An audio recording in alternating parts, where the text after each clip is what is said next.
কাছাকাছি কাছাকাছি হইলে তো আরেকটা পড়া মজা আলাদা। দূরে হইলে আশেপাশে তো ছাত্র আর দুই চারজন থাকলে বুঝেন নাই। হ্যাঁ, তাইলে আইসে পড়তে পারতো। হ্যাঁ, বাইতুল ফালা মুয়াজ্জিনের লইলেন এবছর দাওরা পড়তেছে, সামনে বছর ইফতা পড়বো। ঠিক আছে। হ্যাঁ, পড়বো ইফতা, আপনি পড়বেন তাফসির। ভালোই হইবো। আচ্ছা। আসসালামু আলাইকুম ওয়া রাহমাতুল্লাহি ওয়া বারাকাতুহু।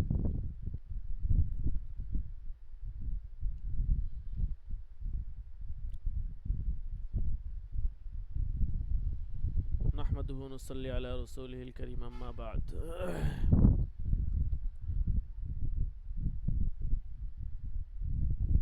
আচ্ছা দেখেন, তো সুদ ও ইসলামী ব্যাংকিং কিতাব থেকে আমরা পড়তেছিলাম মোটামুটি ১২৭ পৃষ্ঠা পর্যন্ত পড়া হয়েছে পরীক্ষার আগে। এখন বিভিন্ন বেচা কিনা সংক্রান্ত বিধিবিধান, বেচা কিনা শরী বিধান কিভাবে করতে হবে এই সংক্রান্ত আলোচনা চলতেছিল। বায়ে সালাম, এটার পরিচিতি পূর্বে গেছে। এখন আসবে বায়ে সালামের বিধান কি, শরী বিধান। হ্যাঁ, এবং এই বায়ে সালামটা আসলে কিভাবে সম্পাদিত হবে এবং সম্পাদিত হওয়ার পর ক্রেতা বিক্রেতা কি কি বিষয় লক্ষ্য রাখবে। ঠিক আছে, এই বিষয়গুলো নিয়ে মূলত আজকের আলোচনা।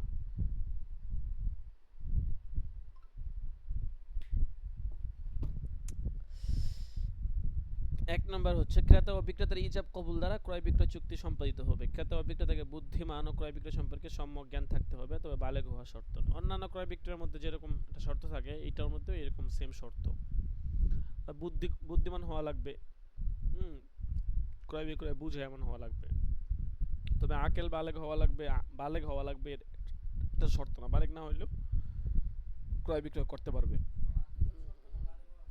আকেল শর্ত, বালেগ হওয়া শর্ত না।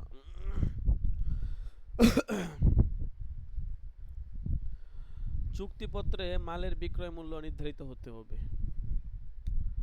মূল্য নগদ অর্থে অর্থাৎ ইন ক্যাশ কিংবা মালের দ্বারা পরিশোধ করা যাবে। মূল্য মালের দ্বারা পরিশোধযোগ্য হলে তা পরিমাপযোগ্য, না ওজনযোগ্য, না গণনাযোগ্য তার বিবরণ এবং পরিমাণ চুক্তিপত্রে স্পষ্টভাবে উল্লেখ থাকতে হবে। মূল্য নগদ অর্থে পরিশোধযোগ্য হলে তা কোন দেশীয় মুদ্রা তার উল্লেখ থাকতে হবে। ক্রেতা ও বিক্রেতার নিকট পূর্বের কোনো অর্থ বা ঋণ মানে পাওনা থাকলে চুক্তিপত্রে তা মূল্য হিসাবে গণ্য করা যাবে।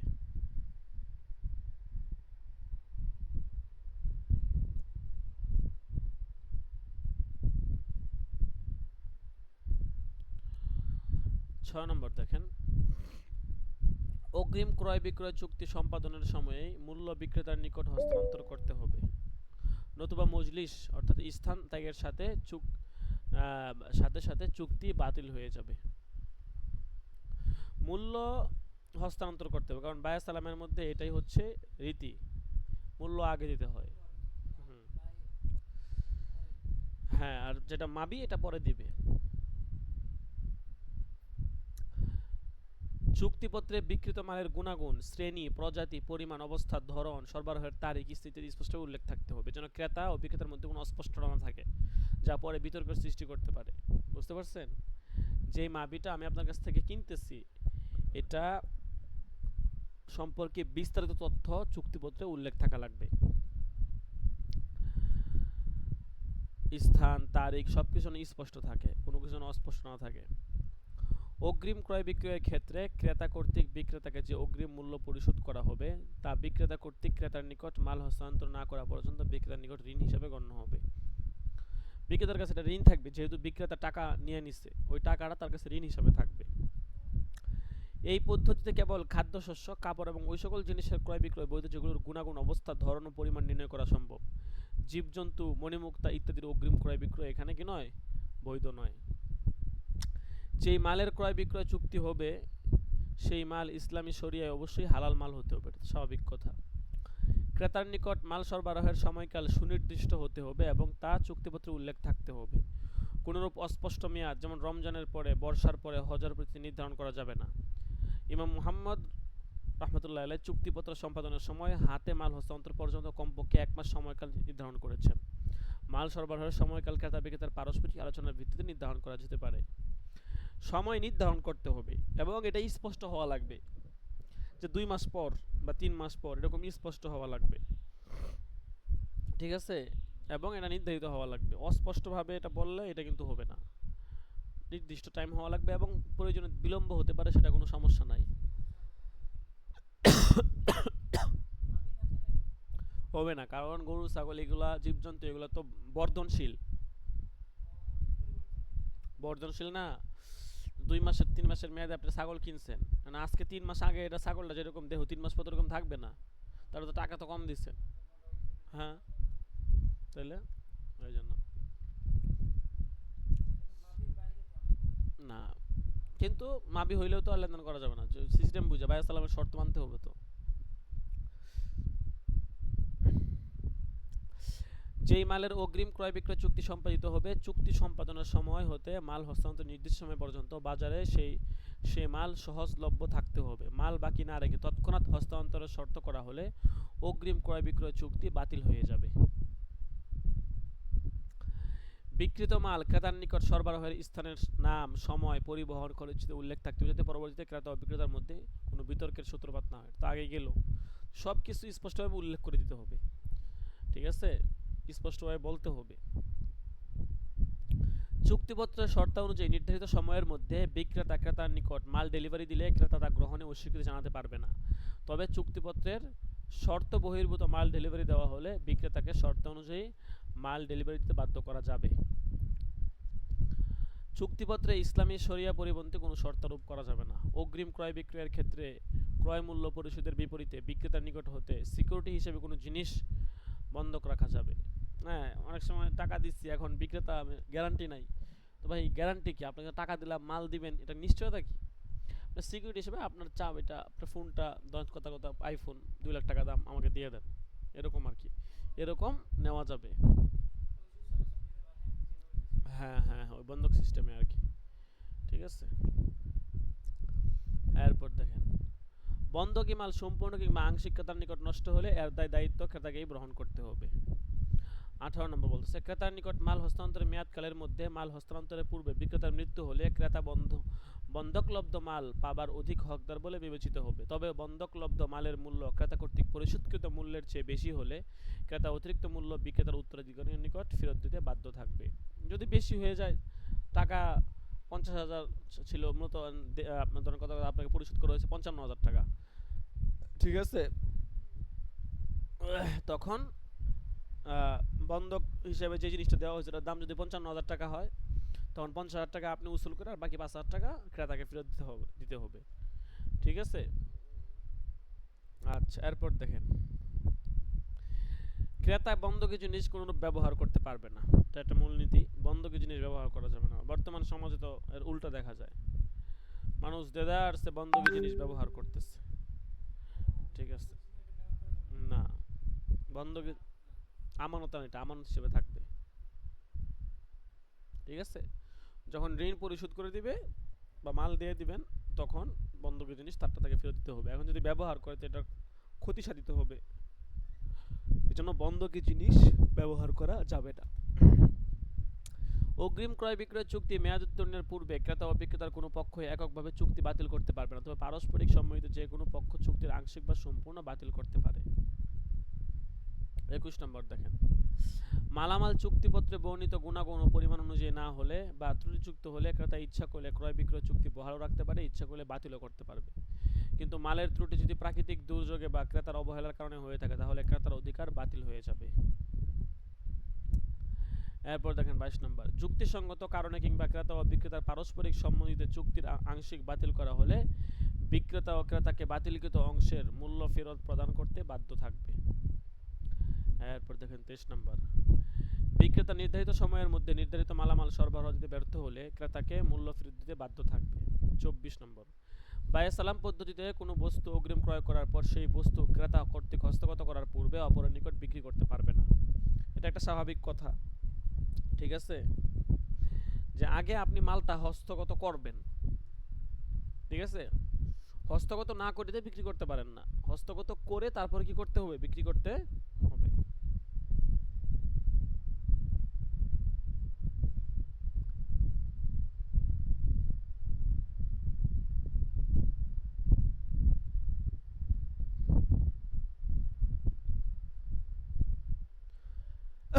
এরপর দেখেন, এই পদ্ধতিতে মালামাল সরবরাহের সময় যদি দেখা যায় যে মালের পরিমাণ চুক্তিবদ্ধ কিংবা পরিশোধিত মূল্যের তুলনায় বেশি, তাহলে ক্রেতা বিক্রেতা থেকে অতিরিক্ত মালের মূল্য পরিশোধ করতে বাধ্য থাকবে অথবা অতিরিক্ত মাল ফেরত দিবে। আর যদি মালের পরিমাণ পূর্ব নির্ধারিত পরিমাণের চেয়ে কম হয়, তাহলে বিক্রেতা ক্রেতাকে যতটুকু মাল কম দিয়েছে ততটুকু মাল বা এর মূল্য ফেরত দিতে বাধ্য থাকবে। এটা স্বাভাবিক কথা। আমি আপনাকে দিছি 20,000 টাকা, আপনি আমাকে মাল দিয়েছেন 15,000 টাকা, তাহলে বাকি 5,000 টাকা আপনি ফেরত দিতে হবে। হ্যাঁ। ক্রয় বিক্রয় বিশুদ্ধ হবার জন্য সহায়ক এবং কোনো পক্ষই ক্ষতিগ্রস্ত হবে না, এরূপ কোনো শর্ত ক্রয় বিক্রয়ের চুক্তি যোগ করা যাবে। কোনো পক্ষ উক্ত শর্ত পূরণে ব্যর্থ হলে ক্রয় বিক্রয় চুক্তি একতরফাভাবে বাতিল করা যাবে। একতরফাভাবে বাতিল করা যাবে। ধরুন কথার কথা আমরা 10টা চুক্তি করছি বা 10টা শর্ত করছি, ঠিক আছে? মার্কার কিনছেন? ভালো হয়েছে। এই যে তো এখন বলতেছে যে যেই শর্তগুলো করা করবে উভয়ে মিলেমিশে, এই শর্তগুলো রক্ষা করতে হবে, ঠিক আছে? এই শর্তগুলো কি করতে হবে? হ্যাঁ, শরীয়ত বিরুদ্ধে যদি না হয় তখন এই শর্ত মানতে হবে। আচ্ছা,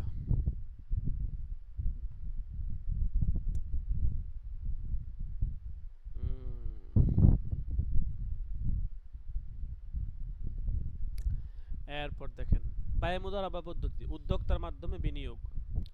বায়ে মুদারাবা হচ্ছে এক প্রকার অংশীদারি কারবার, অর্থাৎ চুক্তির ভিত্তিতে মুনাফা অংশীদারিত্ব। এই পদ্ধতিতে এক পক্ষ ব্যবসার মূলধন অর্থাৎ পুঁজি সরবরাহ করে, আর অপর পক্ষ ওই মূলধন ব্যবহার করে স্বীয় শ্রম, সময়, অভিজ্ঞতা দিয়ে সরাসরি ব্যবসা পরিচালনা করে এবং চুক্তির ভিত্তিতে মুনাফা অংশীদারিত্ব লাভ করে। বায়ে মুদারাবা, আমি পুঁজি দিব, আপনি শ্রম দিবেন, এটা হচ্ছে বায়ে মুদারাবা।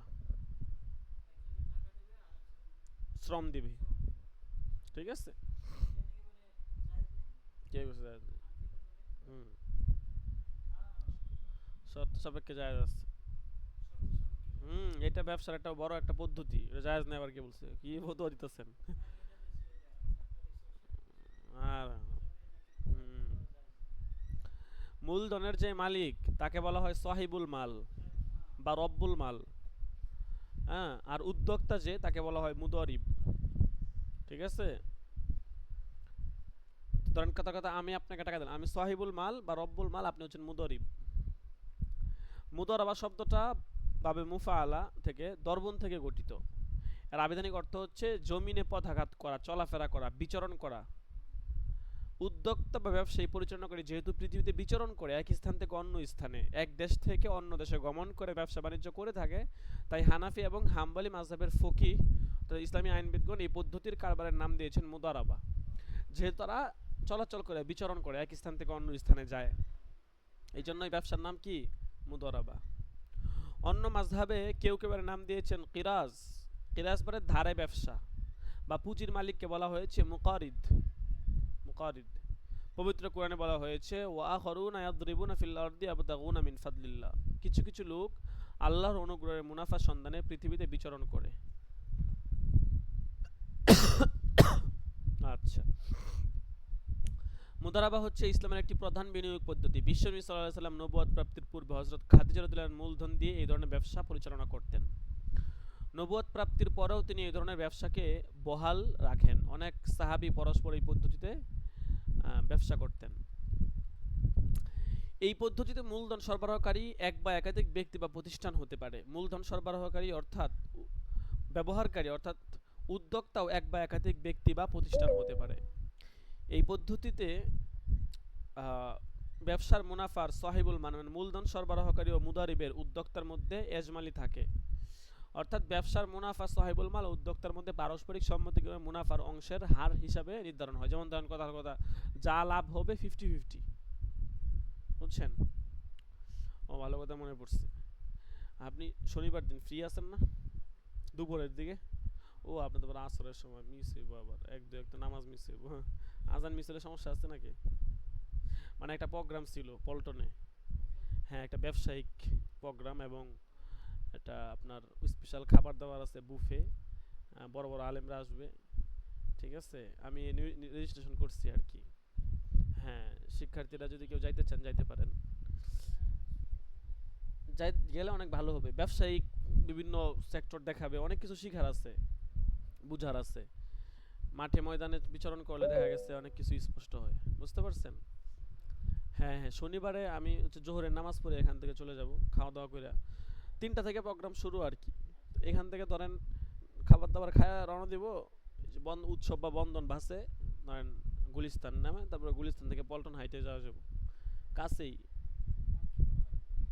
নিবন্ধন করতে হইব, আপনি তাহলে ক্লাস শেষ করে নিবন্ধন করে দিব না। ঠিক আছে।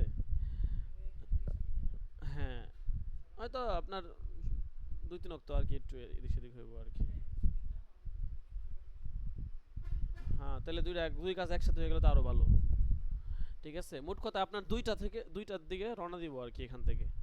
2টার মধ্যে এখানে থাকতে পারবেন না?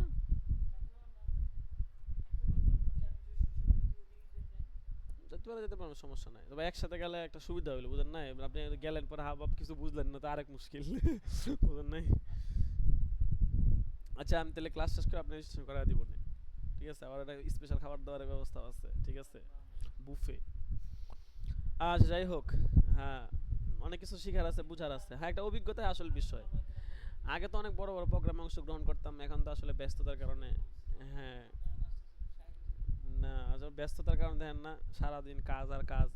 পরীক্ষা খাতা দেখা লাগবে, শীট বানাতে বানাতে কত সময় লাগছে, একটার পর একটা কাজ। যাই হোক, আবার ক্লাস।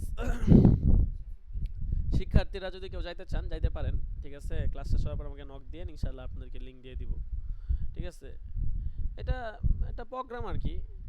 এটা আপনারা গেলে ব্যক্তিগত দায়িত্বে জিম্মাদারিতে যাবেন আর কি। যাই হোক, আমার যাওয়ার নিয়ত আছে, অনেক কিছু বুঝার আছে আর কি। আচ্ছা, দেখেন, যেটা বলতেছিলাম যে আহ, ব্যয়ে মুদারাবা হিসাবে তারা ব্যবসা করবে, সেক্ষেত্রে লভ্যাংশটা 50-50 করে হবে, বা কথার কথা 40 বা 30 এরকম পার্সেন্টেজ হিসাবে থাকবে আর কি। পূর্ব এরকম হলে হবে না। ঠিক আছে, মানে মুনাফার হারটা পূর্ব নির্ধারণ করতে হবে আর কি। ঠিক আছে, নির্দিষ্ট করতে পারবে না, যদি 40-50 হইতে পারবে সমস্যা নেই, কিন্তু নির্দিষ্ট করা যাবে না। মানে কথার কথা 2000 টাকা লাভ হইলে 1500 আমার আর 500 আপনার, এরকম করা যাবে না। মানে পার্সেন্টেজ নির্ধারণ করতে হবে যে আপনার 30%, আমার 70%, এরকম।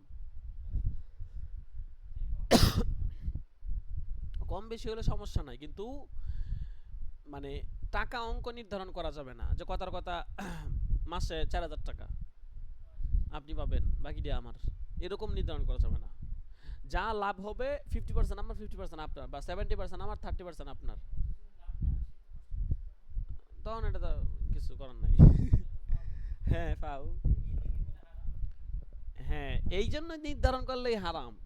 এই জন্য তো হারাম না, এই জন্য অনেকে নির্ধারণ করে, নির্ধারণ করলেই হারাম। হ্যাঁ, আর নির্ধারণ না করলে সমস্যা নাই, কারণ কারণ এক সময় লাভ বেশি হইতে পারে, এক সময় কম হইতে পারে, আবার এক সময় নাও হইতে পারে। বুঝলেন নাই? তো নির্ধারণ করলে এক পক্ষের মুনাফা বেশি হয়ে যায়। 50-50 তো নির্ধারণ না, অনির্ধারিত, অস্পষ্ট অনির্ধারিত। মুসা, অনির্ধারিত অস্পষ্ট। কথার কথা, আপনাকে ব্যবসা করতে গেছে, আমি আপনাকে বললাম যে যা লাভ হইব আমার হইতেছে 50%। এখন 500 টাকা হইতে পারে, 2000 টাকা হইতে পারে, 5 লাখ টাকা হইতে পারে। 50% মানে 2.5 লাখ টাকা। আর আমি যদি বলে দিই মাসে 2000 টাকা, তাহলে নির্দিষ্ট হয়ে গেল না এটা? তো 5 লাখ টাকা লাভ হলে আপনি আমার 2000 টাকা দিয়ে বাকিটা আপনার। হ্যাঁ, বুঝছেন? এটাই বলছে। দেখেন, তবে কোনো পক্ষই মুনাফার টাকার পরিমাণ নির্দিষ্ট, যেমন বাৎসরিক 4000 5 ইত্যাদি করে নিতে পারবে না। এতে মুদারাবা বৈধ হবে না। আর যদি ব্যবসার কোনো লোকসান হয়, তাহলে সম্পূর্ণ লোকসান মূলধনের মালিককেই একাই বহন করতে হবে। আপনি টাকা দিচ্ছেন, ব্যবসায় লোকসান হয়েছে, কারণ আমি মুদারিব, আমি তো কাজ করছি, আমার তো কিছু করার নাই, আমি ব্যবসায় লোকসান হয়েছে, এই পদ্ধতি ব্যবসা করতে রিস্ক থাকে। হ্যাঁ, কারণ পরিচিত লোক, এইটা তো আজাই রয়ে গেলে, একটু ফাও হয়ে গেছে টাকা, এই যেখানে টাকার এই কোনো হিসাব নাই। হ্যাঁ, আর কষ্ট তো আজাই রে। হ্যাঁ। এইটাই, ব্যবসা লাভও আছে, লসও আছে। আচ্ছা, যাই হোক, যেটা বলতেছিলাম, তো কোনো পক্ষই মুনাফার টাকার পরিমাণ নির্দিষ্ট মেয়াদ করতে পারবে না, এতে মুদারাবা বৈধ হবে না। আর যদি ব্যবসায় কোনো লোকসান হয় তাহলে সম্পূর্ণ লোকসান মূলধনের মালিককে একাই বহন করতে হবে। মুদারিব কোনো লোকসান বহন করবে না। মুদারিবের কোনো লোকসান বহন করার শর্ত থাকলে তা অবৈধ এবং চুক্তি ফাসিদ বলে গণ্য হবে, কারণ লোকসান হচ্ছে মূলধনের হ্রাস বা ক্ষয়, তাই ব্যবসার সমস্ত লোকসান সাহিবুল মালকেই বহন করতে হবে। এই পদ্ধতিতে মুদারিব কোনো পারিশ্রমিক পায় না এবং পারিশ্রমিক কোনো শর্তও করা যায় না।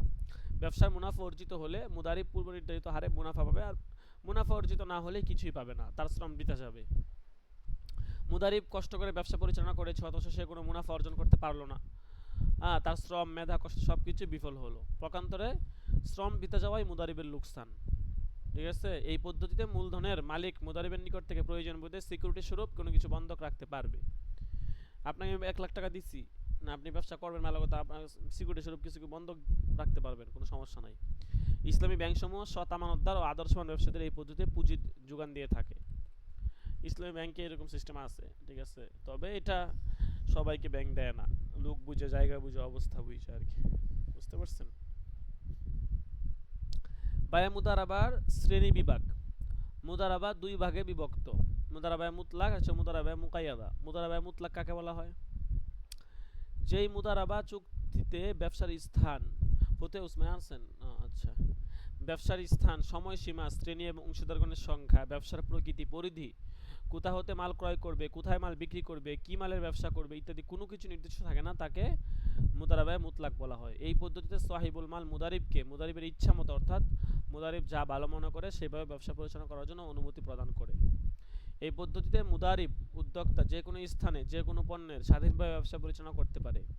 এছাড়া ব্যবসায়িক স্বার্থে কর্মচারী নিয়োগ, অফিস ভাড়া, ব্যবসায়িক প্রয়োজনে বিভিন্ন দেশে ভ্রমণ করা ইত্যাদি বিষয়ে তার পূর্ণ স্বাধীনতা থাকে। তবে মুদারিব সাহিবুল মাল অর্থাৎ মূলধনের মালিক অনুমতি ব্যতীত ব্যবসার মূলধন নিজের মালের সাথে মিশাতে কিংবা মুদারাবা চুক্তিতে ব্যবসা করার জন্য অপরকে পুঁজি প্রদান করতে পারবে না। সাহিবুল মাল অনুমতি দিলে বা চুক্তি থাকলে পারবে। বুঝতে পারছেন?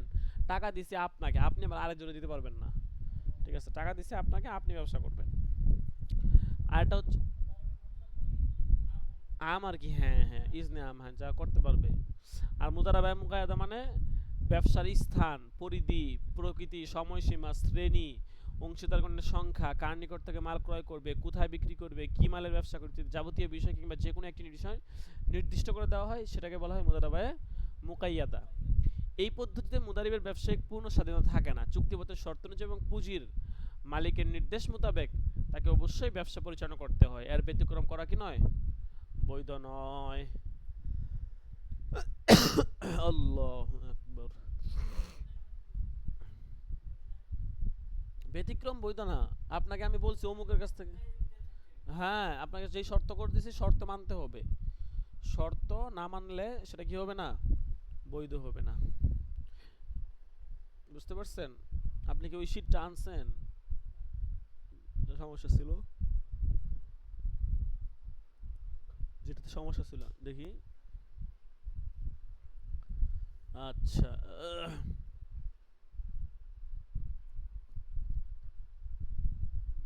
দেখি।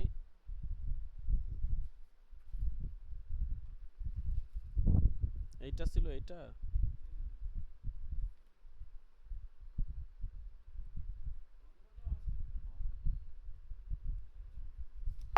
তো শেষের কয়েকটা পৃষ্ঠা একটু সমস্যা।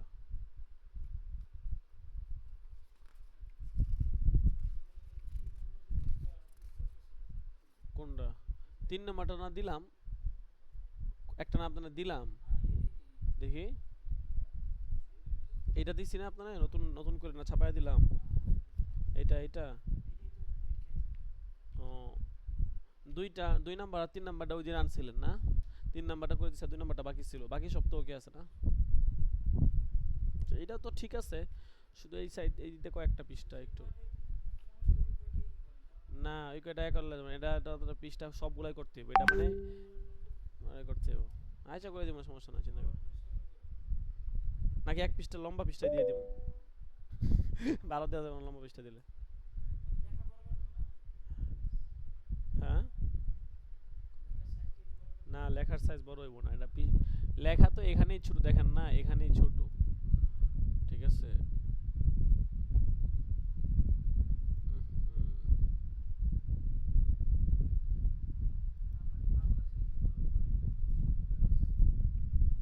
ঠিক আছে, এটা দিয়ে দিব না, অপেক্ষা করেন একটু। হুম। আচ্ছা, এরপর হচ্ছে মুদারাবার শরী বিধান। এটা কয় পৃষ্ঠা একটু দেখে নিই, ফতে উসমানে আবার পড়া লাগবে তো।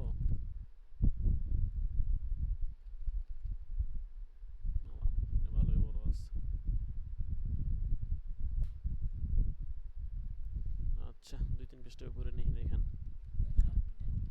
হ্যাঁ। হুম, বাংলা না আরবি লইলে না, আপনি তো ব্যবসা বুঝাটা মূল না। আপনি আরবি হইলে আপনি আরবি বুঝবেন না, ব্যবসা বুঝবেন, বুঝেন নাই?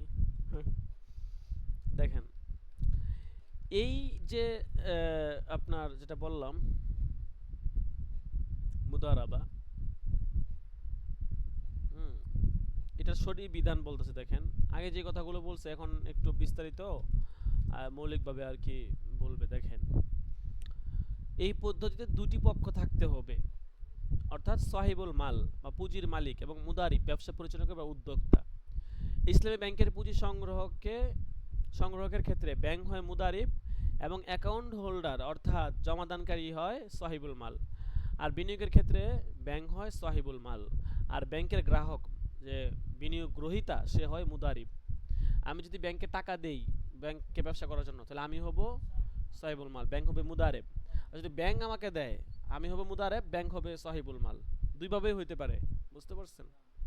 মুদারিবকে মানে উদ্যোক্তাকে ব্যবসার স্বীয় দায়িত্ব ব্যবসা সম্পর্কে সম্যক জ্ঞান থাকতে হবে এবং অন্যান্য ক্রয় বিক্রয়ের ন্যায় মুদারাবা চুক্তিও দুই পক্ষের পারস্পরিক ইজাব ও কবুল দ্বারা সম্পাদিত হবে। এই পদ্ধতিতে মূলধনের পরিমাণ সুনির্দিষ্ট হতে হবে এবং মূলধনের মালিককে সম্পূর্ণ মূলধন মুদারিবের পূর্ণ দখলে অবশ্যই প্রদান করতে হবে।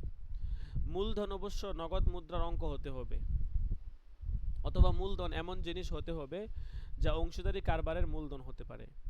এই পদ্ধতিতে পুঁজির মালিক বা পুঁজি সরবরাহকারীকে বলা হয় সাহিবুল মাল বা রব্বুল মাল এবং উদ্যোক্তা ব্যবসা পরিচালনাকারী বলা হয় মুদারিব। সাহিবুল মাল এক বা একাধিক ব্যক্তি বা প্রতিষ্ঠান হতে পারে, আবার মুদারিবও এক বা একাধিক ব্যক্তি বা প্রতিষ্ঠান হতে পারে। মূলধনের মালিক মুদারিবের মধ্যে ব্যবসার মুনাফার অংশ 60%, 40%, 70, 30, 45, 55 ইত্যাদি হারে পারস্পরিক সম্মতিক্রমে নির্দিষ্ট করতে পারবে আর কি। ঠিক আছে, কিন্তু কোনো পক্ষই মুনাফার পরিমাণ নির্দিষ্ট করে, যেমন কথার কথা মাসিক বা বাৎসরিক 6,000, 8,000, 10,000, 20,000 এরকম নির্দিষ্ট করতে পারবে না। টাকার অঙ্ক এরূপ নির্দিষ্ট করা হলে তা সুদের পর্যায়ভুক্ত হবে। মুনাফার অংশ পূর্ব নির্ধারণ করা না হলে উভয় পক্ষই সমান সমান হারে মুনাফা লাভ করবে, অন্যথায় ক্রয় বিক্রয় চুক্তি ফাসিদ বলে গণ্য হবে। এই পদ্ধতিতে মূলধনের মালিক সরবরাহকৃত মূলধনের উপর অগ্রিম কোনো মুনাফা ধার্য করতে পারবে না, বরং ব্যবসায় যে মুনাফা অর্জিত হবে তা মালিক ও উদ্যোক্তার মধ্যে পূর্ব নির্ধারিত হারে ভাগ করা হবে। এই পদ্ধতিতে পুঁজির মালিক মানে সাহিবুল মাল কিংবা তার মনোনীত কোনো ব্যক্তি উদ্যোক্তার মুদারিবের সাথে সরাসরি ব্যবসায় অংশগ্রহণ করতে পারবে না এবং অংশগ্রহণ করার জন্য কোনো শর্তও করতে পারবে না। শর্ত করা হলে মুদারাবা চুক্তি ফাসাদ হবে, তবে প্রয়োজন বিভিন্ন পরামর্শ দিক নির্দেশনা দিতে পারবে। ঋণের দ্বারা মুদারাবা চুক্তি আবদ্ধ হওয়া বৈধ নয়, যেমন ঋণদাতা বা ঋণ গ্রহীতাকে বলে তোমার নিকট আমার প্রাপ্য ঋণ দ্বারা মুদারাবা চুক্তিতে আবদ্ধ বা তাহলে বৈধ হবে না। বুঝতে পারছেন? যদি আমি আপনার কাছে টাকা পাই, ঠিক আছে, এখন আপনাকে আমি বললাম যে যে টাকা পাই টাকার বিনিময়ে আপনাকে আমি মুদারাবা চুক্তিতে লাগাইলাম, আপনি ব্যবসা করেন দিয়ে, তাহলে এটা বৈধ হবে না। বুঝতে পারছেন? টাকা আগে হাতে বুঝে পেতে হবে, তারপরে নতুন করে দিলে ভিন্ন মাসালা।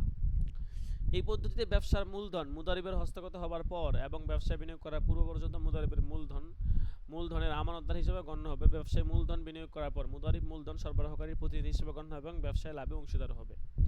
এই পদ্ধতিতে উভয় পক্ষের মুনাফার হার নির্দিষ্ট না করে এক পক্ষের জন্য নির্দিষ্ট পরিমাণ মুনাফা নির্ধারণ করা হলে কিংবা মূলধন সরবরাহকারী বা তার পূর্ণ প্রতিনিধি ব্যবসায় সক্রিয়ভাবে অংশগ্রহণ করার শর্ত করা হলে মুদারাবা চুক্তি ফাসিদ বলে গণ্য হবে। অর্থাৎ যদি নির্দিষ্ট না করে আর কি, ঠিক আছে, অথবা এক পক্ষের জন্য মুনাফা ধরে আরেক পক্ষের জন্য না ধরে, তাহলে ফাসেদ হবে। ব্যবসা পরিচালনার যাবতীয় খরচ এবং ব্যবসায়িক প্রয়োজনে বিদেশ গমন করা হলে এবং যুক্তিসঙ্গত খরচ মুদারিব ব্যবসা হতে প্রাপ্ত হবে, অর্থাৎ ব্যবসা থেকে খরচ করবে। মুদারাবা মুতলাক পদ্ধতিতে মুদারিব ব্যবসা পরিচালনা, প্রকল্প গ্রহণ, লোক নিয়োগ, অফিস ভাড়া, ব্যবসার সাথে সংশ্লিষ্ট অন্যান্য বিষয়ে ব্যবস্থা গ্রহণের পূর্ণ এখতিয়ার ভোগ করবে। কিন্তু মুদারাবা মুকায়দার ক্ষেত্রে মুদারিবকে রাব্বুল মালের নির্দেশ মোতাবেক এবং চুক্তিপত্রের শর্ত অনুযায়ী ব্যবসা পরিচালনা করতে হবে। মুদারিব সাহিবুল মালের অনুমতি ব্যতীত ঋণ গ্রহণ করতে পারবে না। ব্যবসা করতে গেলে অনেক সময় ঋণ নিতে হয়, সাহিবুল মালের অনুমতি নিতে হবে। অনুমতি সাপেক্ষে ঋণ গ্রহণ করা হলে তা শিরকতুল উজু এর নীতিমালা অনুযায়ী উভয়ের সম্মিলিত মূলধন হিসাবে গণ্য হবে।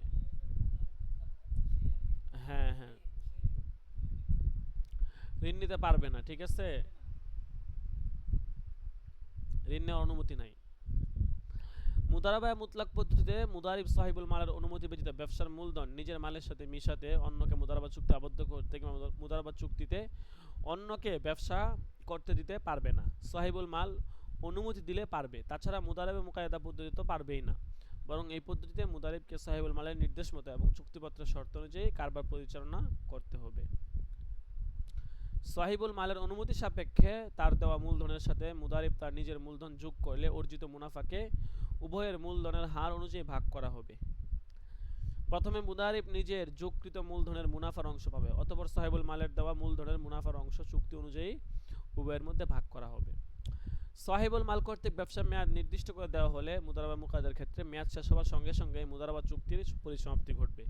এই পদ্ধতিতে পুনরায় ব্যবসা করলে আবার নতুন করে চুক্তিবদ্ধ হতে হবে। যদি এরকম সময় ঠিক করে দেয় যে 2 বছর ব্যবসা করবে, তাহলে টাইম শেষ হয়ে গেলে ব্যবসা বাণিজ্য লস্ট হয়ে যাবে। হ্যাঁ, মুদারিব চুক্তি বহির্ভূত কোনো কাজ করলে অর্থাৎ আত্মসাৎ করলে, অসৎ পথ অবলম্বন করলে, অত্যধিক মূল্যে মাল ক্রয় করলে কিংবা ব্যবসায় প্রচলিত রীতির বিপরীত কাজ করলে এবং তা প্রমাণিত হলে কিংবা স্বীকারোক্তি করলে সে ব্যবসার মুনাফা হতে বঞ্চিত হবে, লোকসান বহন করবে এবং ব্যবসার কোনো ক্ষতি সাধিত হলে এর জন্য দায়ী থাকবে। এক্ষেত্রে সাহিবুল মাল প্রয়োজন বোধে মুদারিবকে বরখাস্তও করতে পারে। চুক্তি মোতাবেক মুনাফা ভোগ করে নেওয়ার পর কারবার চুক্তি বাতিল হয়ে যায়। এরপর পুনরায় নতুন করে চুক্তি করে কারবার আরম্ভ করার পর আংশিক বা সম্পূর্ণ মূলধন নষ্ট হলে প্রথম মুনাফা ফেরত দিতে হবে না। ব্যবসায় কোনো লোকসান হলে তা পূর্ব অর্জিত মুনাফা হতে পূরণ করা হবে। কথার কথা, ব্যবসা করতে গেছে অনেক সময় লোকসান হয়। লোকসান হইলে ওই যে মুনাফা যেটা অর্জন করছিল ওখান থেকে লোকসানের ঘাটতি পূরণ করা হবে, যদি তা ইতিমধ্যে চুক্তি অনুযায়ী ভাগ করা না হয়ে থাকে। যদি ভাগ করা হয়ে থাকে তাহলে পূর্বের ন্যায় যার যার অর্জিত মুনাফা ফেরত দিতে হবে না, বরং সম্পূর্ণ লোকসান মূলধন হতে বিনিয়োগ করা হবে। লোকসানের পরিমাণ পূর্বের অর্জিত মুনাফার চেয়ে অধিক হলে অধিক পরিমাণটুকু মূলধন হতে বিনিয়োগ করা হবে, যদি পূর্বের মুনাফা ভাগ করা না হয়ে থাকে। অর্জিত মুনাফা ভাগ করা হয়ে থাকলে সম্পূর্ণ লোকসান মূলধন হতে বিনিয়োগ করা হবে। কোনো অবস্থাতেই মুদারিব লোকসান বহন করবে না এবং পারিশ্রমিকও দাবি করতে পারবে না, তার শ্রম বৃথা যাবে। এই পদ্ধতিতে মুদারিব লোকসান বহন করা কিংবা পারিশ্রমিক পাওয়ার শর্ত করা যাবে না, কারণ এই পদ্ধতিতে মুদারিব লোকসান বহন করা কিংবা পারিশ্রমিকের শর্ত করা যায় না। ক্রয় বিক্রয় চুক্তি ফাসাদ হবার ক্ষেত্রে মূলধন সরবরাহকারী সমস্ত মুনাফা লাভ করবে এবং মুদারিব শ্রমিক হিসাবে গণ্য হবে, সুতরাং সে তার যুক্তিসঙ্গত মজুরি প্রাপ্ত হবে। তবে মজুরির পরিমাণ চুক্তিপত্রে বর্ণিত মুনাফার অধিক হবে না। এছাড়া মুনাফা অর্জিত না হলে মুদারিব কোনো পারিশ্রমিকও পাবে না। মূলধনের মালিক অথবা মুদারিব উদ্যোক্তা যদি মৃত্যুবরণ করে, অনেক সময় টাকা দিচ্ছে, মনে করেন মানুষ মারা গেছে কিংবা স্থায়ীভাবে পাগল হয়ে যায় কিংবা ইসলাম ধর্ম ত্যাগ করে মুরতাদ হয়ে যায়, তাহলে ব্যয় মুদারাবা চুক্তি বাতিল হয়ে যাবে। সাহিবুল মাল বা মূলধনের মালিকের মৃত্যু হলে তার উত্তরাধিকারীগণ মুদারাবা মূলধন ও লাভ লোকসান প্রাপ্য হবে, কিন্তু সাহিবুল মালের ক্ষেত্রে যদি সাহিবুল মাল মারা যায় তাহলে মুদারাবা চুক্তি বাতিল হবে না। মুদারিব যদি এমন অবস্থায় মৃত্যুবরণ করে যে ব্যবসার মূলধনের কোনো হদিস পাওয়া যাচ্ছে না, তাহলে তার পরিত্যক্ত সম্পত্তি হতে ক্ষতিপূরণ আদায় করা হবে। চুক্তিপত্রে মুদারাবা নীতিমালার পরিবর্তে কোনো শর্ত আরোপ করা হলে তা বৈধ হবে না। 28 নম্বর বলতেছে, এই পদ্ধতিতে অর্থের নিরাপত্তা ও মুদারিবের বিশ্বস্ততার জন্য প্রয়োজনে মুদারিবের নিকট হতে পারস্পরিক আলোচনার ভিত্তিতে জায়গা জমি, দালান কোঠা, ঘরবাড়ি কিংবা অন্যান্য সম্পদ বন্ধক রাখা যায়। আপনাকে আমি 5 লাখ টাকা দিলাম ব্যবসা করার জন্য, এখন কি নিশ্চয়তা আছে যে আপনি টাকা নিয়ে সৎভাবে ব্যবসা করবেন, পালায়া যাবেন না? এর তো কোনো নিশ্চয়তা নাই। অনেক সময় পরিচিত লোকেরাও 2 নাম্বারই করে। হ্যাঁ, তখন হচ্ছে বন্ধক হিসাবে হ্যাঁ জিনিসপত্র চাইলে আপনি নিতে পারবেন।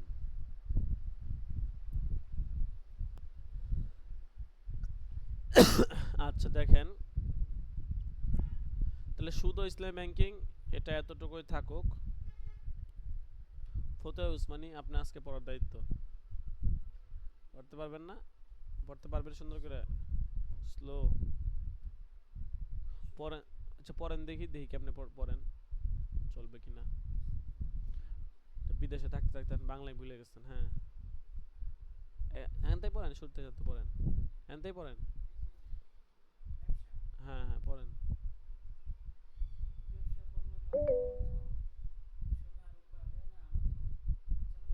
চালু করা লাগবে না, আপনি এমনি পড়েন।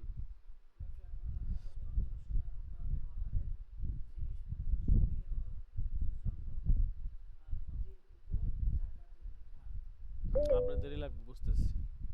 আচ্ছা দেখি কি আছে দ্বিতীয় নম্বরে। আপনার পরে দেখালা কার? মুশফিকুর রহমান পড়বেন? আচ্ছা অল্প তেলে অল্প একটু পড়েন নাকি? আচ্ছা দাঁড়ান দাঁড়ান, আরে মাইক। মুশফিকুর রহমান আছেন না? হ্যাঁ আপনি প্রস্তুত থাকেন, ঠিক আছে? তাহলে আপনি মাইক্রোফোন অন করেন। অন করে দাঁড়ান দাঁড়ান, এখানে স্ক্রিনটা শেয়ার করে নিই।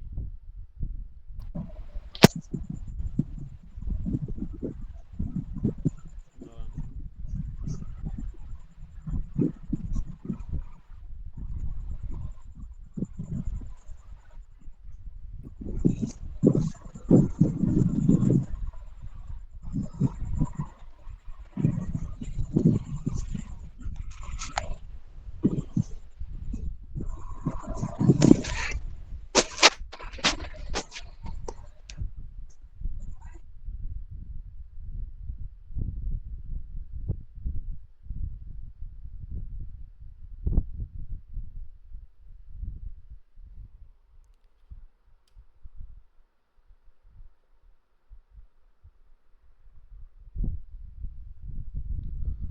আল্লাহু আকবার। কত নাম্বার পৃষ্ঠা থেকে শুরু হয়েছে দেখেন তো?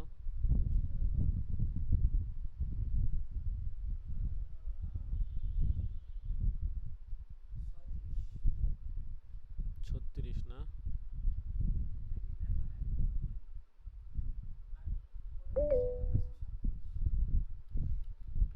মাসলা শুরু হয়েছে 37 নম্বর পৃষ্ঠা থেকে।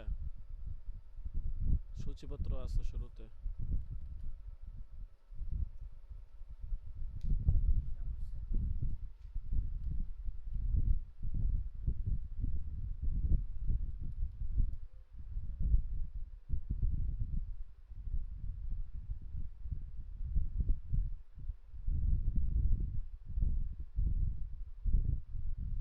ছত্রিশ নম্বর পৃষ্ঠা তো।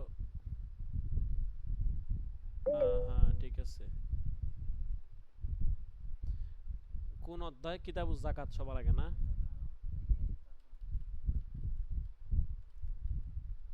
আচ্ছা তাহলে সবাই হচ্ছে যে কিতাব ধরেন, কিতাব ধরে পড়া শুরু করে দেন। আর হচ্ছে আরেকটা বিষয় আপনাদেরকে একটু বলে রাখি, সেটা হচ্ছে যে সুদ ও ইসলামী ব্যাংকিং কিতাবটা মার্কেটে নাই। এটা যেই লাইব্রেরি থেকে ছাপা হয়, আহসান পাবলিকেশনস, সরাসরি ওই লাইব্রেরিতে গিয়েছি, তাদের সাথে যোগাযোগ করেছি। তারা বলছে এটা অনেক আগে ছাপা হয়েছিল, এখন এটা স্টকেও নাই, আর এটা এখন আর মার্কেটে না। অনেক আগের কিতাব তো, কিন্তু কিতাবটা অনেক মুফিদ, ঠিক আছে? আগে লেখছে, অনেক গুরুত্বপূর্ণ কিতাব ছিল শুরুর দিকে। হ্যাঁ, তো এই জন্য এটা মার্কেটে এখন নাই। তো এখন এই কিতাবটা অনেকে চাইছিলেন, অনেকেই প্রিন্ট 2-4 কপি নিয়েছেন। যদি কারো এই কিতাবটা লাগে আমাদেরকে বললে আমরা এখান থেকে আপনাদেরকে প্রিন্ট করে ব্যবস্থা করে দিতে পারবো। 300 টাকার মতো খরচ পড়বে আর কি আপনার, প্রায়। আপনার মোটামুটি কিতাবটা বড় আছে, তো যদি কারো লাগে জানাবেন, ইনশাল্লাহ আমরা এখান থেকে ব্যবস্থা করে পাঠিয়ে দিতে পারবো। আচ্ছা আর তাহলে আপনি পড়েন, হ্যাঁ? আপনি এখান থেকে কিতাব দেখে দেখে পড়েন। জোরে স্পষ্ট করে। ব্যবসার পণ্য, নগদ অর্থ, সোনা রূপা, ব্যবহারের জিনিসপত্র, জমি ও যন্ত্রপাতির উপর জাকাতের বিধান। হ্যাঁ 5 তোলা স্বর্ণ ও কিছু নগদ অর্থের উপর জাকাতের বিধান। প্রশ্ন: কোনো ব্যক্তির কাছে 5 তোলা স্বর্ণ ও কিছু নগদ অর্থ, যেমন 10 বা 20%, 10 বা 20% হাজার টাকা আছে, তাহলে কি বছরে অতিবাহিত হওয়ার পর তার উপর জাকাত ফরজ হবে? উত্তর: হ্যাঁ, ফরজ হবে।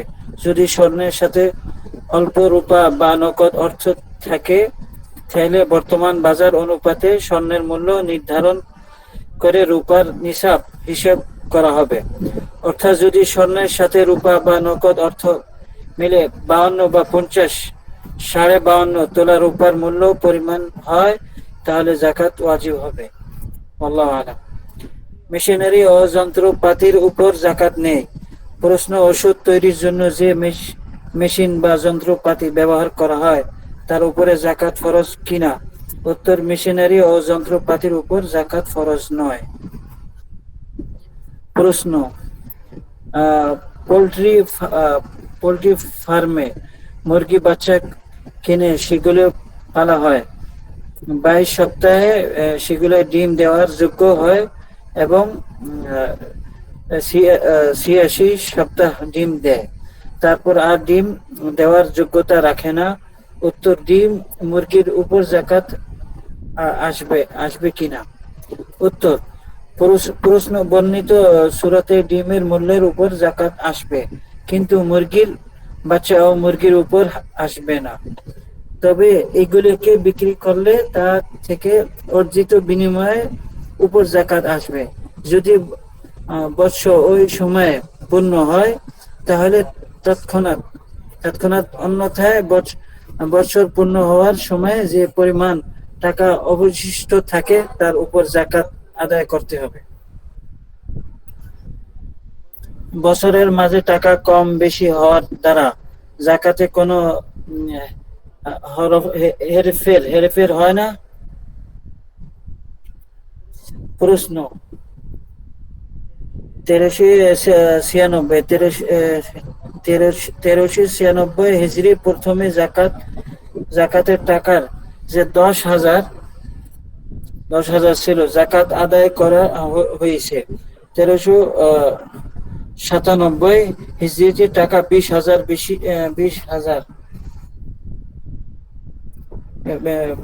20,000 হয়ে গেছে। এমন জাকাত 10,000-এর উপর দিতে হবে নাকি 20,000-এর উপর? 10,000-এর জাকাত 1396 হিজরিতে আদায় করা হয়েছিল। উত্তর, বছরের শেষে যে পরিমাণ টাকা বিদ্যমান থাকে তার উপর জাকাত ওয়াজিব, চাই ওই টাকার কিছু অংশ মাত্র একদিন পূর্বেই আসুক না কেন। সুতরাং প্রশ্ন বর্ণিত সূরাতে পূর্ণ 20,000-এর উপর যাকাত ফরজ। জমি, ঘর বাড়ি ও গাড়ির মূল্যের উপর যাকাত নেই, তবে এগুলোর ভাড়ার উপর যাকাত অবশ্য। প্রশ্ন, আমার কাছে নিম্ন বর্ণিত আবাসন ফ্ল্যাট রয়েছে, এগুলোর মধ্যে থেকে কোনটির উপর যাকাত আসবে? প্রকাশ থাকে যে আমরা ভাড়া বাড়িতে থাকি,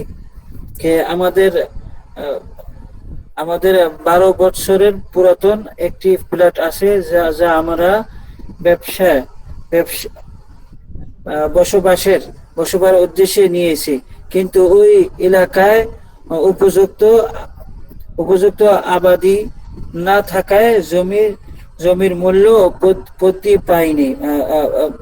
বৃদ্ধি পায়নি এবং ব্যাপকভাবে এর ক্রেতাও পাওয়া যাচ্ছে না। খ, ছোট এক খণ্ড জমি প্রায় 1.5 বছর পূর্বে এই উদ্দেশ্যে নিয়েছিলাম যে জমির মূল্য বৃদ্ধি পাবে এবং বিবাহ শাদী, ঘর বাড়ি বা অন্য যে কোনো কাজে প্রয়োজন দেখা দিলে তা বিক্রি করে টাকা কাজে লাগাবে। গ, ঘর নির্মাণের উদ্দেশ্যে প্রায় 7 মাস পূর্বে এক খণ্ড জমি নিলাম, কিন্তু সকল মূলধন একত্রিত করলে ঘর নির্মাণের টাকাও হয় না। গ, আমাদের অফিসে একটি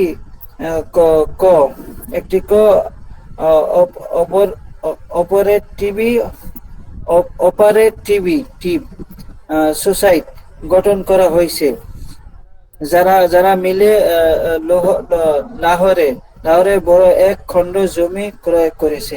তা থেকে একটি প্লট আমিও নেয়ার ইচ্ছা করছি।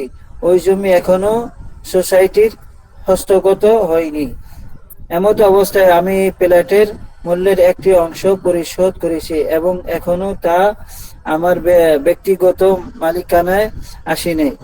যদি এর মধ্যে হতে কোনটির উপর যাকাত আবশ্যক হয়, তাহলে এগুলোর মূল্য কিভাবে নির্ধারণ করা হবে?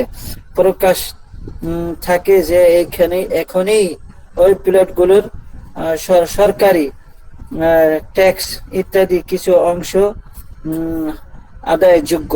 প্রশ্ন, নিজের ব্যক্তিগত ব্যবহারের জন্য মোটরসাইকেল বা অন্য কোনো গাড়ি রাখলে তার মূল্যের উপর জাকাত আসবে কিনা?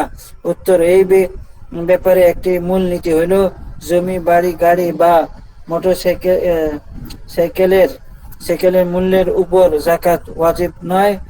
এগুলোর উপর কেবল তখনই জাকাত ওয়াজিব হবে যখন এগুলোকে শুধু ব্যবসার উদ্দেশ্যে ক্রয় করে বা অর্জন করে থাকে এবং নিজ মালিকানায় আনার সময় ব্যবসার নিয়ত করে থাকে। এমনকি যদি শুধু মালিক হওয়ার জন্য জমি ক্রয় করে এবং মনে মনে এই ধারণাও থাকে যে কিছু লাভ হইলে বিক্রি করে দেবে, তবুও এর উপর জাকাত ওয়াজিব হবে না। এই মূলনীতির আলোকে ক, গ ও গ এর উপর জাকাত ওয়াজিব না হওয়া নিশ্চিত। তবে খ এর ব্যাপারে দেখতে হবে, প্লেয়ার ব্যবসার উদ্দেশ্য ক্রয় করছিল নাকি মালিক হওয়ার উদ্দেশ্য, যে কখনো লাভ হওয়ার সম্ভাবনা হয়েছে।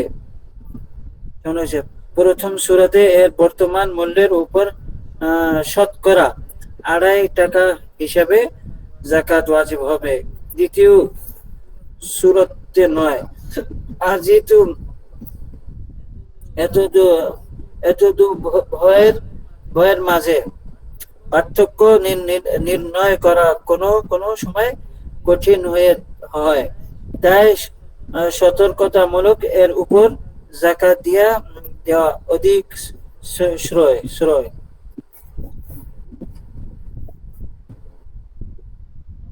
আল্লাহু আ'লাম। ব্যবহার অলংকারাদিদের উপর জাকাতের বিধান।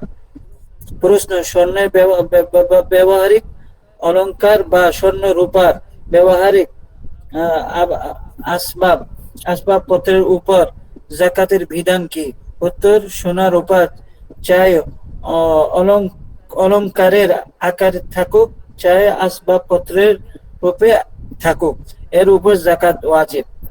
যারা বলেন ব্যবহারিক অলংকারাদির উপর জাকাত নেই, তাদের কথা সঠিক নয়। তবে স্মরণ রাখা উচিত, সোনা রূপার আসবাবপত্রের ব্যবহার জায়েজ নেই। আল্লাহ আ'লাম।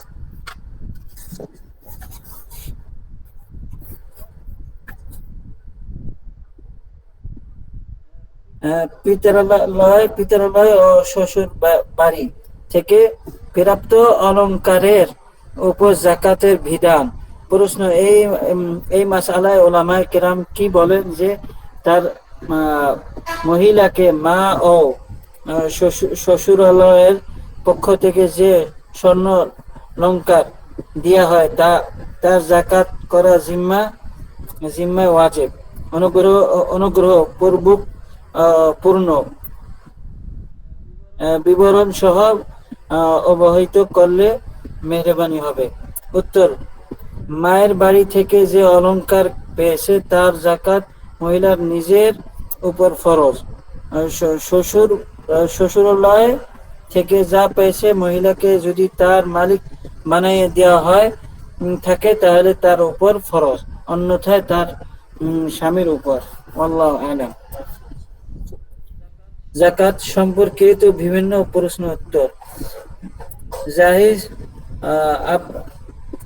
উপটকন এর জন্য ক্রয়কৃত পণ্য, জমি ও ঋণের উপর জাকাত বিধান।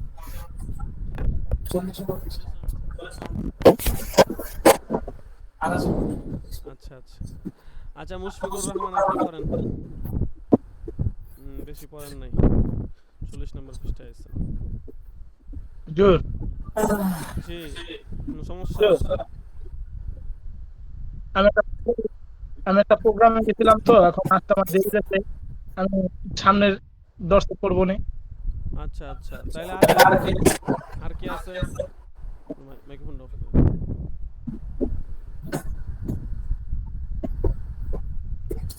রাকিবুল ইসলাম আছে? হ্যাঁ, অফ করে।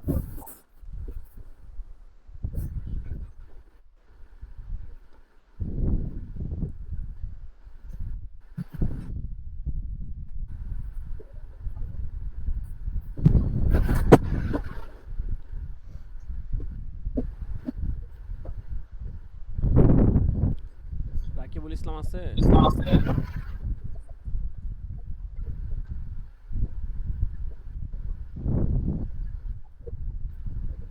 আল্লাহ,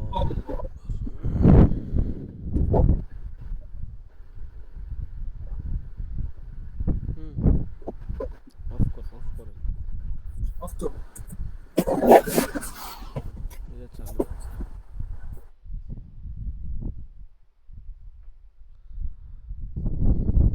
আজকে কি শেষ করে দেবো এই পর্যন্তই?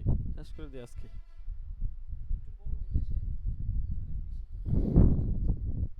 হ্যাঁ, 3 খণ্ড না 2 খণ্ড, এটা শেষ করতে হবে। এটা না, এটা অনেক বড়, এটা পুরোটা পড়তে হবে। এটা হচ্ছে যে আপনার দ্বিতীয় সাময়িক পরীক্ষার সময়, দ্বিতীয় সাময়িক পরীক্ষার নেসাব কি শুধু এটা না, নাকি দুইটা একসাথে? নেসাব ওয়েবসাইটে আছে, দুইটা একসাথে না মনে হয়, শুধু একটা মনে হয়, শুধু একটাই। একটাই, ঠিক আছে।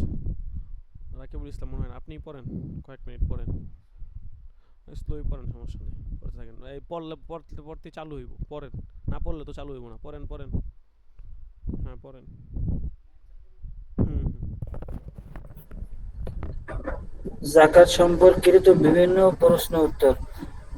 জাহিজ জাহিজ অপটোকন অপডৌকন এর জন্য ক্রয়কৃত পণ্য, জমি ও ঋণের উপর জাকাতের বিধান।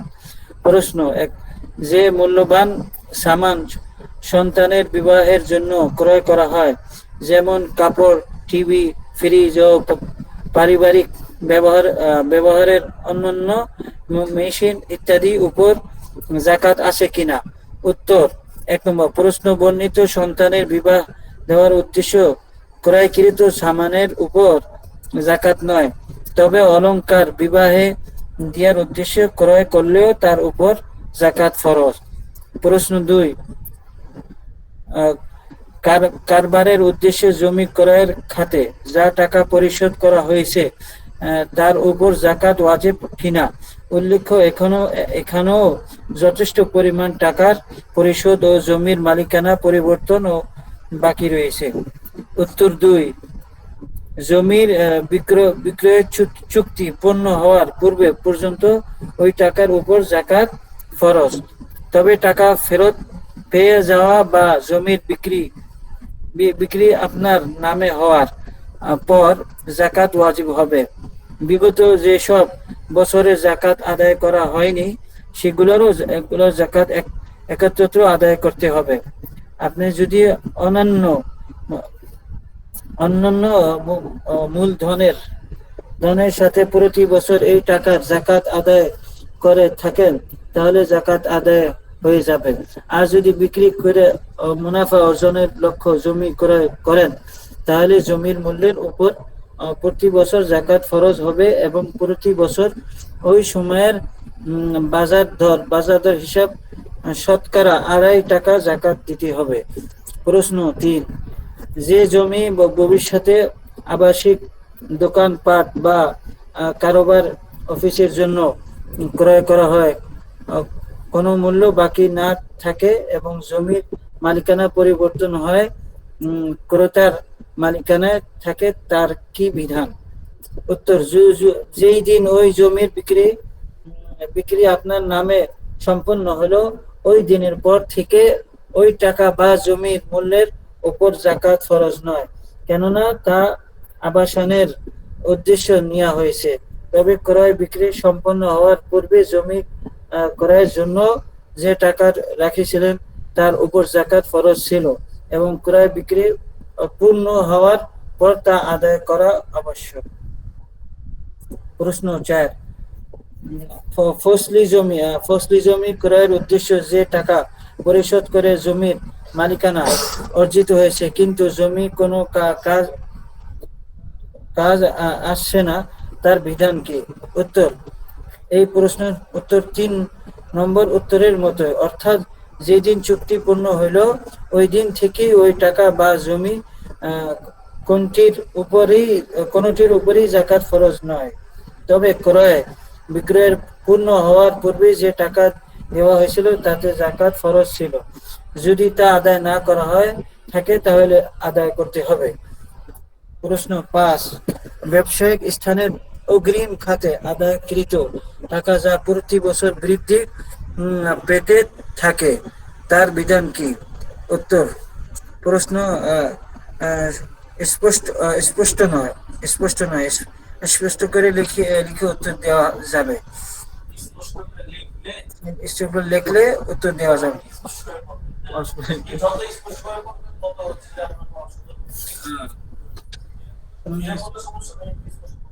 আচ্ছা, ঠিক আছে।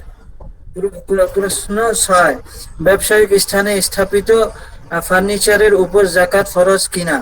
উত্তর, এই ফার্নিচার যদি বিক্রির উদ্দেশ্যে ক্রয় করা না হয় তাহলে এর উপর যাকাত ফরজ নয়।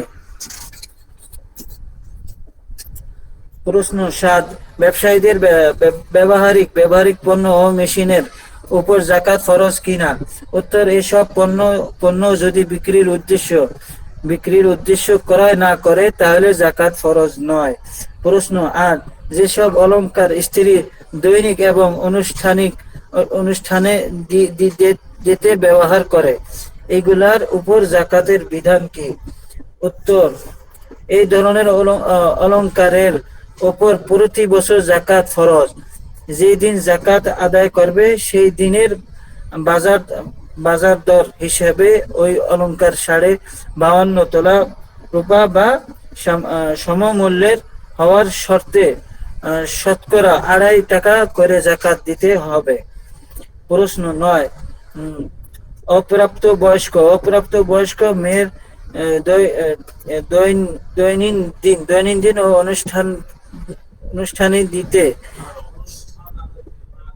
অনুষ্ঠানাদিতে ব্যবহৃত অলংকারের উপর যাকাত ফরজ কিনা?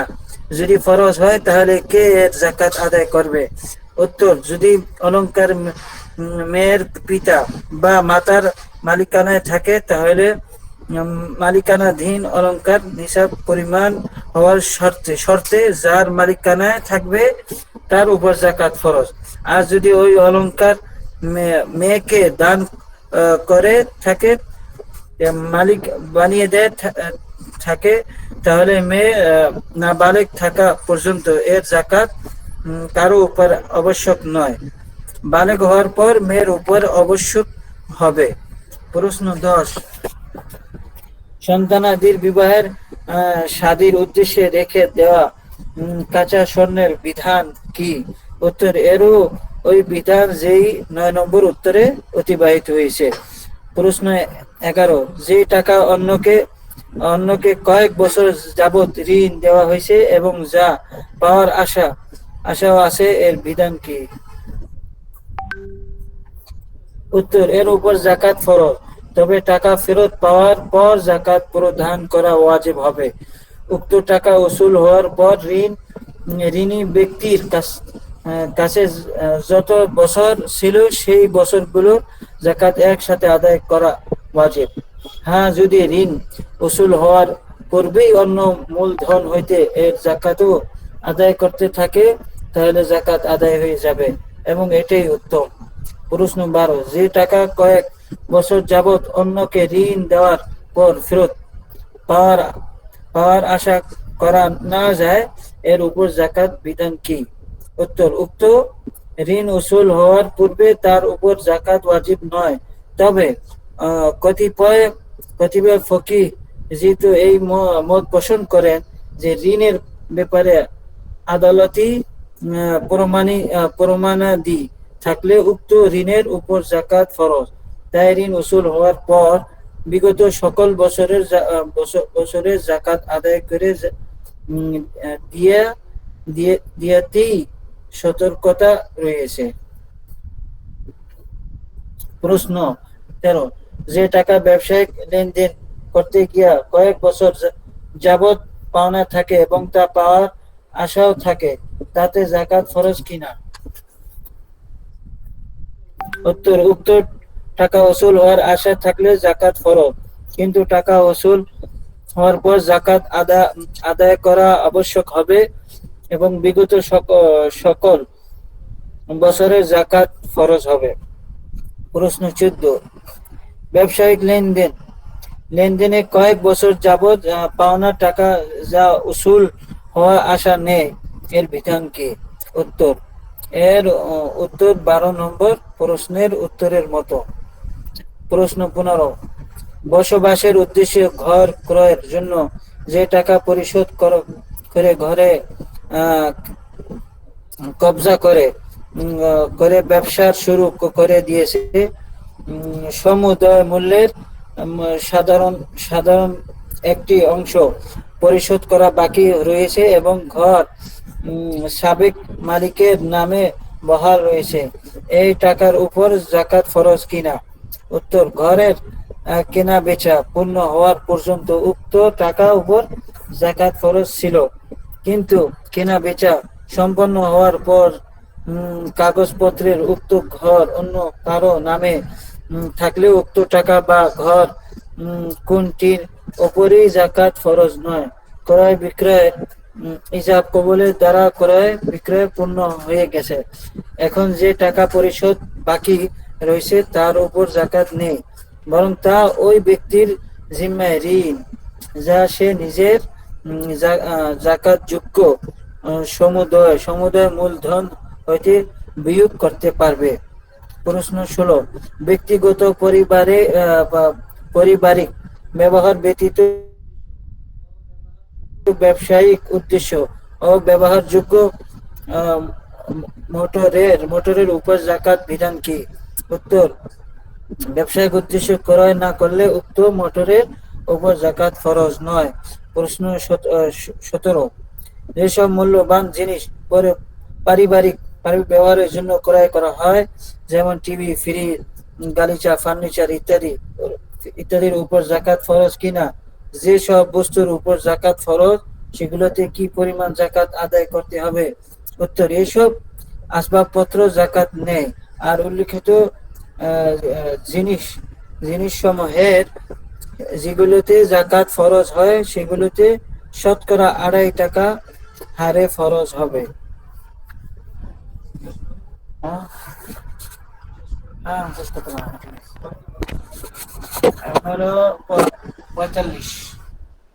শুরু, 45 47 থেকে একদম শুরুতে। হ্যাঁ, আচ্ছা, জিপি তহবিলের টাকা দিয়ে ক্রয়কৃত বাড়ি ভাড়া এগুলা। হ্যাঁ, আচ্ছা আচ্ছা টাকা দিয়ে বাড়ি ভাড়ার উপর জাকাতের বিধান। ব্যাংকে সাধারণ হাজিরা টাকা হবে, আমরা হাজিরা দিয়ে দিব। হ্যাঁ,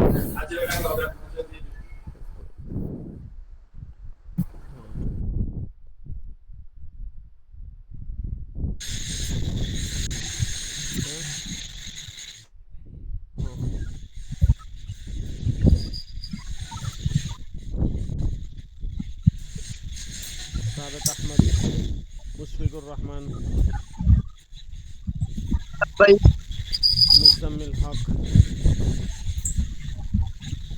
জালালউদ্দিন রুমি, লব্বাইক রাকিবুল ইসলাম, লব্বাইক শহীদুল ইসলাম, লাব্বাইক আসাদুল্লাহ, মুমিনুল ইসলাম,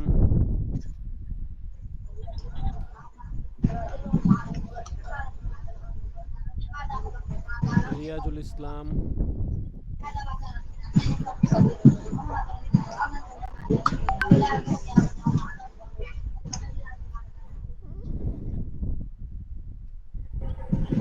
রিয়াজুল ইসলাম নাই, সাইফুল ইসলাম আছে, আসিফ হাসান, আল আমিন 21 নম্বর দাখেলা, লব্বাইক নাজিম শেখ, তসলিম হুসাইন, সাদিকুল ইসলাম, আতিকুল ইসলাম, হুসাইন আহমদ, মিজানুর রহমান আছে, আল আমিন, হাসানুর রহমান, লাব্বাইক মাহাদি হাসান, 34 নম্বর দাখেলা মাহাদি হাসান আছে, শোয়েব আহমদ, মাসুম বিল্লাহ নাই। আচ্ছা ঠিক আছে, সকলে ভালো থাকবেন, সুস্থ থাকবেন। ইনশাআল্লাহ শনিবার দিন সবক হবে, আমরা সকলে ইনশাআল্লাহ সময়মতো চলে আসব। জাযাকুমুল্লাহ। আসসালামু আলাইকুম ওয়া রাহমাতুল্লাহি ওয়া বারাকাতুহু। ওয়ালাইকুম আসসালাম ওয়া রাহমাতুল্লাহি ওয়া বারাকাতুহু।